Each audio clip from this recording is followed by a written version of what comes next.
नमस्कार दोस्तों। आज हम लोग जानेंगे एक श्री कृष्ण के भक्त के बारे में जो अपने ही विचारों से कैसे शंकित हो जाता है, अपने भक्ति पे ही कैसे शंका करने लगती है, उसके बारे में।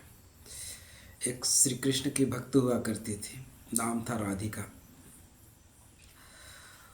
उसका विवाह हो चुका था, उसके एक बच्चा था 8 साल का।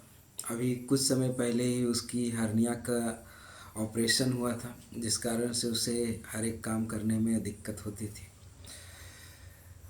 वो एक बकेट पानी उठाने में भी असमर्थ महसूस करती थी। उठा के 10 कदम चलना भी उसके लिए मुश्किल होता था हर्निया के ऑपरेशन के कारण।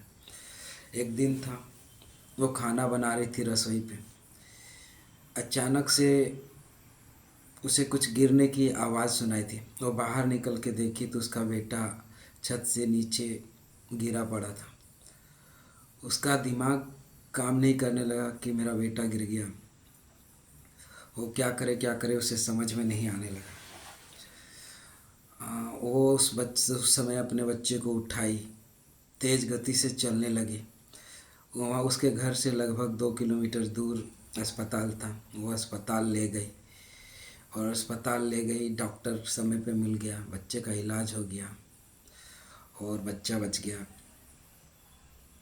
वो अपने मन पे ही क्रोधित थी और बार बार श्री कृष्ण जी को बुरा भला कह रही थी कि मैं आपकी इतनी भक्ति करती हूँ, दिन भर आपके गुणगान करते रहती हो, पर आप मेरे साथ ऐसा कर रहे हैं।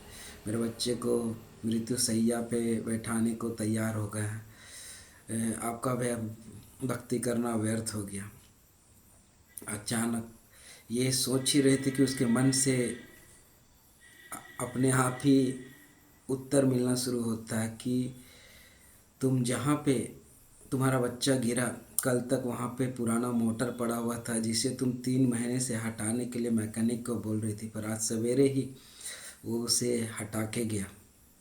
अगर वो मोटर रहता, मोटर के ऊपर बच्चा गिरता तो मृत्यु कन्फर्म थी, पर वो आज ही वो हटा के गया। तुम एक बकेट पानी उठाने में असमर्थ हो, पर तुम अपने बच्चे को 30 किलो के बच्चे को उठा के 2 किलोमीटर पैदल चली आए। ये सोचने योग्य बात है। और जो डॉक्टर 2 बजे तक अस्पताल में रहता है, वो आज 3:30 बजे तुम्हें समय पे मिल गया और तुम्हारा बच्चे का इलाज किया, तुम्हारा बच्चा सुरक्षित बच गया। ये उसके अंतः मन से उसको जवाब मिला। वो समझ गए ईश्वर की लीलाओं को। वो समझ गए कि ईश्वर क्या प्रपंच कर रहे थे। वो इस बात को समझ गए कि ईश्वर घट रही घटनाओं को बदल तो नहीं सकते, पर अपने भक्तों के लिए हमेशा तत्पर रहते हैं। वो उस घटनाओं को बदल तो नहीं सकते हैं, पर उस भक्त के लिए वो राह तैयार करते हैं, वो पथ तैयार करते हैं जो उसमें थोड़ी सुगमता महसूस कराए। अपने भक्त को कष्ट कम से कम होने दें, उसकी मुक्ति की ओर राह बनाए। और फिर उसे समझ में आया, वो भगवान को, श्री कृष्ण जी को धन्यवाद करती है और फिर मनन होते हुए अपने श्री कृष्ण जी को बार बार धन्यवाद करती है कि श्री कृष्ण जी, ये पूरी प्रपंच रचने के लिए, मेरे बच्चे को बचाने के लिए आपने जो जो किया उसे मैं समझ नहीं पाई और बुरा भला किया, इसके लिए मुझे माफ़ कीजिएगा। और यही ईश्वर की रचना है। ईश्वर लिखे हुए ब्रह्मवाणियों को बदल नहीं सकते, पर भक्तों की रक्षा के लिए हमेशा तत्पर रहते हैं। अपने भक्तों के लिए वो हमेशा तैयार रहते हैं।